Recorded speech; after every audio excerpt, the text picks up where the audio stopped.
রৌদ্রোজ্জ্বল ঝলমলে নতুন দিন। সকাল থেকে কিচেনে রান্না করতে খুব ব্যস্ত তনুজা। নতুন বুয়া এখনো ঠিক করা হয়নি।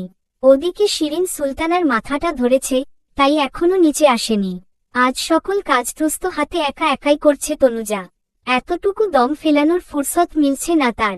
টেবিলে নাস্তাগুলো এক এক করে সাজানোর সময় তামান্না এসে চেয়ার টেনে বসল। কপাল কুঁচকে ঠোঁট বাঁকিয়ে বলল, আজ এত বেলা হয়েছে তা কেউ ডাইনিংয়ে এখনো আসছে না যে, আর এসেই বাকি করবে। এখনো তো ব্রেকফাস্ট তৈরিই হয়নি। তা কি এত রান্না করলে যে এত বেলা হয়ে গেল? একা হাতে সবকিছু করতে যে ঢের সময় লাগে, যে নিজে রান্না করে তা কেবল সেই জানে। শুয়ে বসে শরীর না নাড়িয়ে চলা মানুষ তা কি করে জানবে আর বুঝবে?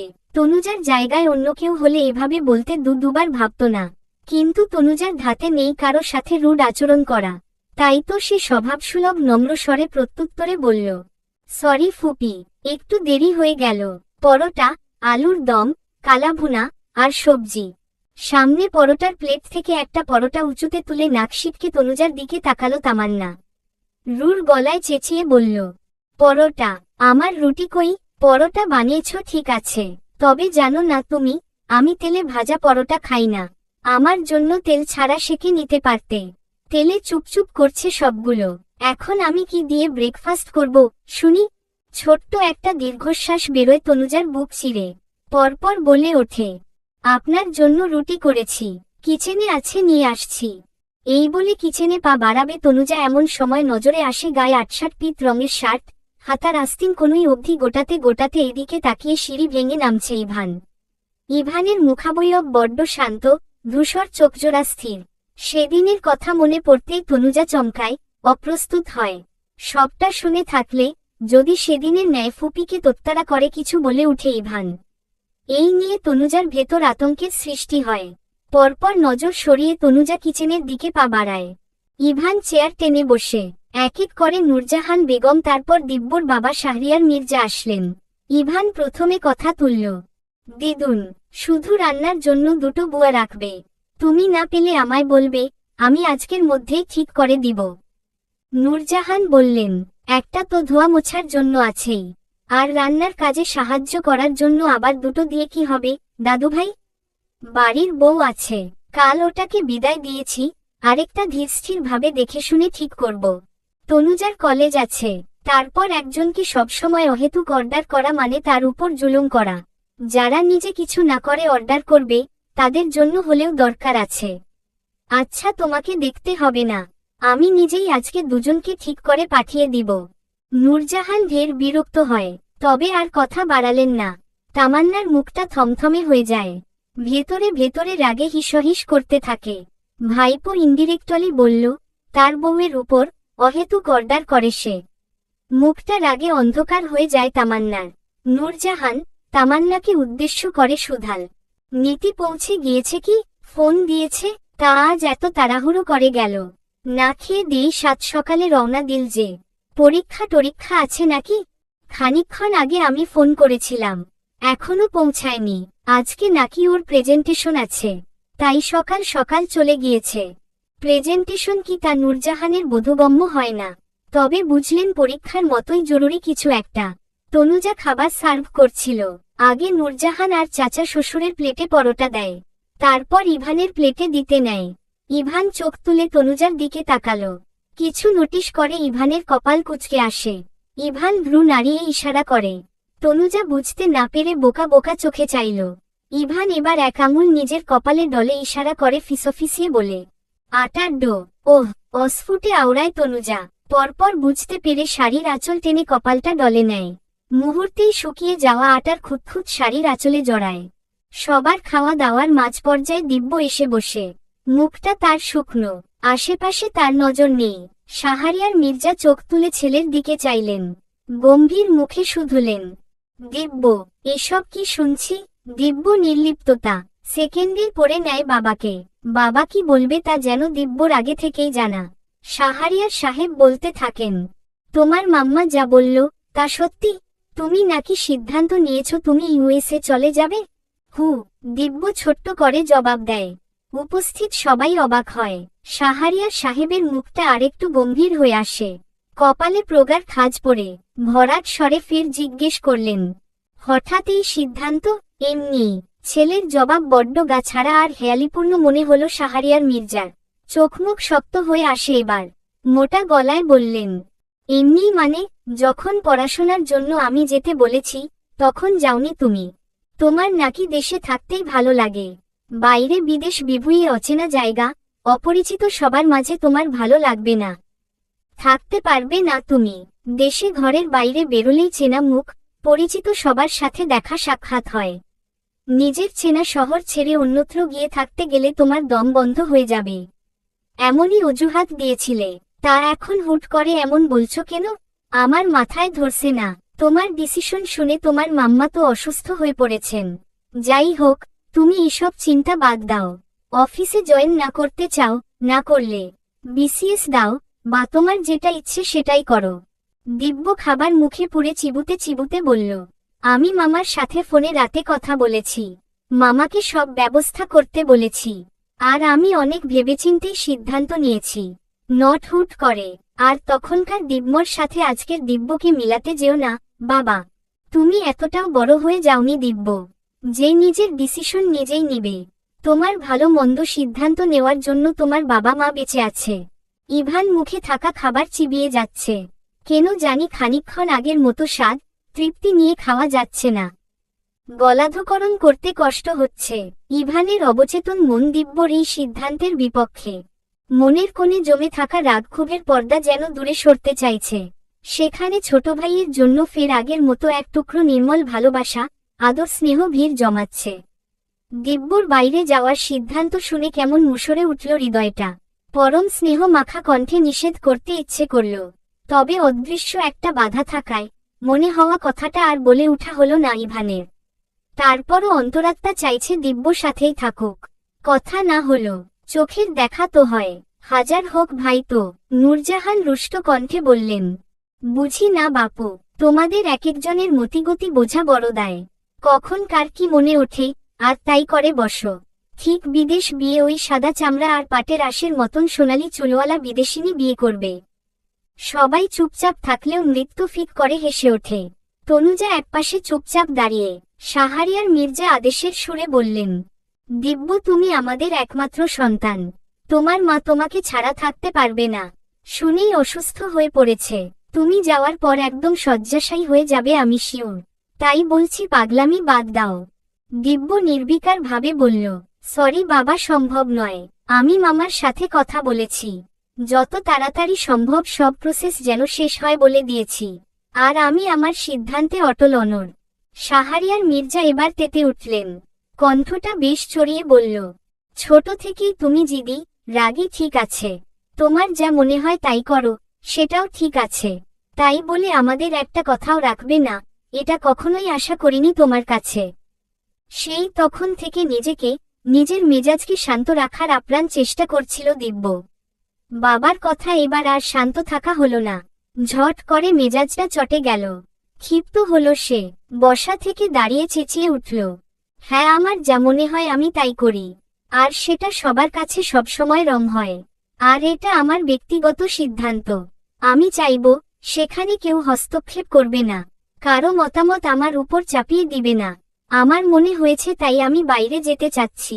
সেখানে মাম্মা, তারপর তুমি এত বাধা কেন দিচ্ছ বলো তো? ছেলের দিকে অসন্তুষ্ট চাউনিতে চাইলেন। ধমকের সুরে বললেন, দিব্য গলার স্বর নামিয়ে কথা বলো। এভাবে কথা বলে নিজেকে আরো বেয়াদব প্রমাণ করো না। বাবার কথায় রাগ হুড়হুড় করে বাড়ল। স্বভাবসুলভ রাগে হিতাহিত জ্ঞান হারিয়ে টেবিলের উপর থাকা কাচের জগটা এক হাতে ধাক্কা দিয়ে ফেলে দিল। চোখের পলকেই সুন্দর দেখতে কাচের জগটা টুকরো টুকরো হয়। সাথে কাচ ভাঙার শব্দে কেউ কেউ কেঁপে উঠল। দিব্য কোনদিকে নজর না দিয়ে হনহনিয়ে বেরিয়ে গেল। মুহূর্তেই পরিবেশটা নিস্তব্ধ আর থমথমে হয়ে যায়। কয়েকদিন পর চাঁদনি রাত, খোলা আকাশ, সাথে মৃদুমন্দ দক্ষিণা বাতাস। ব্যালকনিতে দাঁড়িয়ে ইভান আর তনুজা। ইভানের হাতে কফির মগ। খানিকটা দূরত্বে দুই হাত বুকে ভাঁজ করে আকাশপানে চেয়ে আছে তনুজা। মৃদু বাতাসে শাড়ির আঁচলটা হালকা উড়ছে শ্যামাবতীর কপালের বেবি হেয়ার। এই দৃশ্য কারো হৃদয়ে ঝড় তুলছে তা কি জানে। শূন্য দৃষ্টিতে চেয়ে থাকা শ্যামাবতী। উহু, সে যে বড্ড বেখেয়াল। কফির মগে শেষ চুমুক দিয়ে মগটা পাশে নামিয়ে রাখে ইভান। এক পা দু পা ফেলে তনুজার দিকে এগোয়। হঠাৎ ঘাড়ে গরম নিঃশ্বাসের বর্ষণে তনুজা সম্বিত ফিরে পায়। পরপর দুটো শক্ত উষ্ণ হাতের ছোঁয়া পায় কোমরে। যে ছোঁয়ায় তনুজার পায়ের পাতা শিরশিরানি দিয়ে ওঠে। কেঁপে ওঠে পেলব শরীর। ইভান তনুজার কাঁধে থুতনি রাখে। মোহময় স্বরে ডাকল, তনুজা। তনুজার রুহুসহ সমস্ত গা কেঁপে উঠল যেন। এই আদুরে মোহময় ডাকে হৃৎপিণ্ড ছলাৎ করে উঠল। গলাটা চৈত্রের খরার ন্যায় শুকিয়ে আসছে। জিভ দিয়ে ঢোক গিলে গলা ভিজিয়ে নেয় তনুজা। অস্ফুট স্বরে বলে, হু। ইভান এক হাতে তনুজাকে নিজের দিকে ঘুরিয়ে নেয়। পরপর পুরুষালী শক্ত রুক্ষ দুটো হাতে তনুজার পিঠ জড়িয়ে ধরে। ইভানের উষ্ণ নিঃশ্বাস তনুজার চোখে মুখে আছড়ে পড়ছে। ইভানের গভীর নজরজরা তনুজার ভীতু মায়াবী মুখবিবরে চেয়ে রইল নির্নিমেষ। তনুজা ও চোখে বেশিক্ষণ চেয়ে থাকতে পারল না। ও চোখ দুটো কেমন অদ্ভুত ঠেকেছে। ও চোখ দুটোতে নজর রাখতেই বুকের ভেতরটা এফোরোফোর হয়ে যাচ্ছে। তনুজা যেন ওই গভীর নজরজরায় বিলীন হয়ে যাবে। পরপর দৃষ্টি নামিয়ে নেয় তনুজা। ইভান তনুজার কপালে কপাল ঠেকায়। সফট ভয়েজে বলে সে, আমার এখন মনে হচ্ছে আসলে প্রণয় শুরু হতে হয় বিয়ের মাধ্যমে। যে বাঁধনটা দৃঢ়, শক্ত, মজবুত হয়। যেখানে প্রতিটা মুহূর্ত থাকে হালাল, পবিত্র। দুজন দুজনের দিকে তাকানোতেও থাকে নেকি। দিন যায় বাড়ে একে অপরের প্রতি ভালোবাসা টান মহব্বত। তনুজার নিঃশ্বাস ক্রমশ বাড়ছে। সাথে বাড়ছে অজানা আতঙ্ক ভয়। ইভান সোজা হয়ে দাঁড়ায়। ইভানের হাত দুটো আস্তে আস্তে তনুজার মসৃণ কোমরে নামে। একটু থেমে পূর্ণ দৃষ্টিতে তনুজার দিকে চেয়ে আওড়ায়। তনুজা, তুমি আমার অতীত সম্পর্কে অবগত। আমার ব্যাপারে সবটা জেনে বুঝে আমাদের এই সম্পর্কের একটা সুন্দর সূচনা করবে কি? আমি জানি তুমি সদ্য ফোটা ফুলের ন্যায় পবিত্র। সেখানে আমার অতীতটা তোমার মতো অত সুন্দর নয়। আমার অতীতে এক বিশ্বাসঘাতিনী ছিল। তবে তুমি এতটুকু বিশ্বাস তোমার বরের উপর রাখতে পারো, সে তোমার হক খোয়ায়নি। তনুজা, তোমার কাছে আমার ছোট্ট একটা রিকোয়েস্ট থাকবে, প্লিজ কখনো আমাকে ঠকিও না। এমন কিছু করো না যাতে কোন একদিন আমাকে বলতে হয়, দিন শেষে আমি আবার ঠকে গেলাম। আবার সেই মেয়ে জাতির কাছে প্রতারণা পেলাম, সেই মেয়ে জাতির থেকে। তনুজার হাসফাস ঠেকেছে। মানুষটা কত সুন্দর তার কথা অবলীলায় বলে ফেলল। আর তনুজাকে তার থেকেও পবিত্র তুলে ধরল। তনুজার বিবেক দংশন করতে থাকে। সে কি করে এখনো নির্লিপ্ততা আছে? তারও কি উচিত নয় অতীতটা বলে দেওয়া? তনুজার মন সিদ্ধান্তহীনতায় ভুগছে। ওদিকে তনুজার চুপ থাকাকে ইভান মৌন সম্মতি ধরে নেয়। তনুজার দিকে মাথা ঝুঁকিয়ে নেয় ইভান। তনুজা দ্বিধা আর দ্বন্দ্বের দোলাচল থেকে বেরিয়ে আসে। কাপা কাপা গলায় বলে সে, ইভান, আমার আপনাকে কিছু বলার আছে। তনুজার হাওয়াই মিঠাইয়ের মতন তুলতুলে গালে গাল ঠেকায় ইভান। ইভানের খোঁচা খোঁচা দাড়ি তনুজার সফট গাল ছুঁয়ে যাচ্ছে। ইভান লো ভয়েজে বলল, হুম, বলো। তনুজা বুক ভরে শ্বাস নিয়ে চোখ বন্ধ করে বলে, ইভান, আমার অতীতটা আপনার জানা জরুরি। আর বিশ্বাস করুন, বিয়ের পর থেকে আমি সেসব ভুলে যাওয়ার চেষ্টা করে আসছি। আমি সেদিকে ফিরেও তাকাইনি। আমার পৃথিবী আমি আপনি কেন্দ্রিক গড়ে তুলতে চাইছি। প্লিজ আপনি ভুল বুঝবেন না। পরপর তনুজা সবটা বলে। একসময় দিব্যর সাথে তার রিলেশন ছিল। পুরোটা বলে তৃষার কাহিনী। দিব্যর নাম শুনে ইভানের মাথায় আকাশ ভেঙে পড়ে। তনুজার কোমর থেকে হাত দুটো আলগা হয়ে আসে। তৎক্ষণাৎ ইভান দুকদম পিছিয়ে যায়। দিব্যর হঠাৎ বাইরে চলে যাওয়ার সিদ্ধান্ত সব মস্তিষ্কে নাড়া দিতে থাকে। ইভান প্রচণ্ড অপরাধ বোধে ভুগতে থাকে। ইভানের বিবেক তাকে ধিক্কার দিচ্ছে। ছি ইভান, ছি। তোর আর দিব্যর মধ্যে পার্থক্য রইল কি? ছোট ভাইয়ের প্রেমিকাকে বিয়ে করে নিলি। যতই দ্বিগুণ জোর করুক, তোর কি উচিত ছিল না বিয়ের আগে মেয়েটির সাথে একটিবার কথা বলে নেওয়া? ঘুমন্ত মস্তিষ্ক যেন এবার জাগ্রত সচল হয় ইভানের। ইভান দপ করে দোলনায় বসে পড়ে দুই হাতে মুখ ডেকে নেয়। ওদিকে তনুজা থরথরিয়ে কাঁপছে। রেলিং ঘেঁষে জমিনে বসে পড়ে তনুজা। দীর্ঘ সময় গড়াল জনে নীরব রইল। দিব্য বাইরে চলে যাচ্ছে, মামুনি খুব অসুস্থ। ইভানের কি করা উচিত বুঝে আসছে না। অনেকটা সময় গড়িয়ে যাওয়ার পর ইভানের মস্তিষ্ক সজাগ হয়।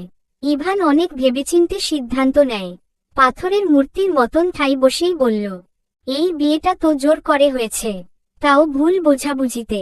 আর আমরা দুজন তো এই জোর করে নামে মাত্র বিয়ের দোহাই দিয়ে আছি। এবার আমাদের উচিত সঠিক সিদ্ধান্ত নেওয়া।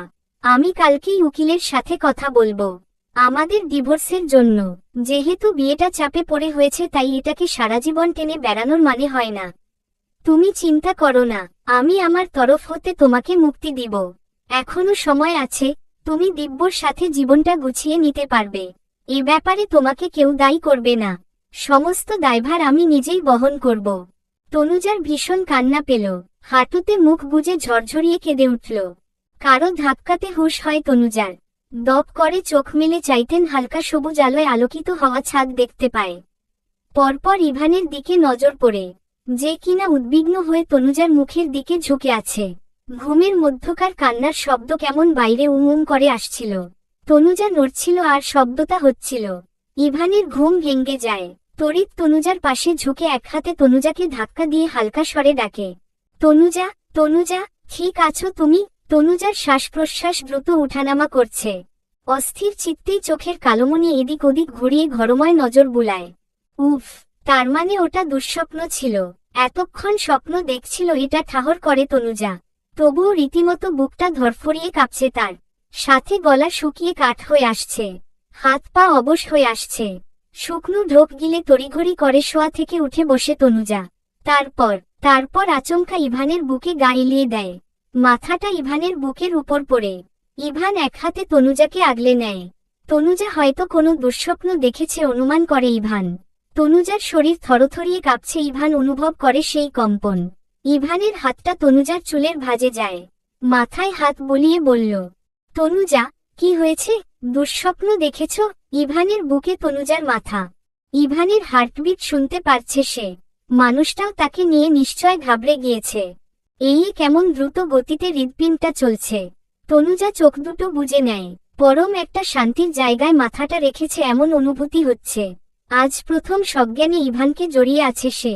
তবে আজ কোন দ্বিধা হচ্ছে না। কেমন শান্তি শান্তি অনুভব হচ্ছে। মনে হচ্ছে তার জন্য এই পৃথিবীতে একমাত্র শান্তির আবাসস্থল এই বুকটা। তার জন্যই বোধহয় সৃষ্টিকর্তা এই প্রস্থ বুকটা বরাদ্দ রেখেছিল। স্বপ্নের কথা আর দৃশ্য মনসপ্তে ভাসতেই ভয়ে শিউরে উঠছে তনুজা। ইভান দুই হাতে তনুজাকে আগলে নিয়ে ফের বলল, তুমি তো দেখছি খুব ভীতু মেয়ে।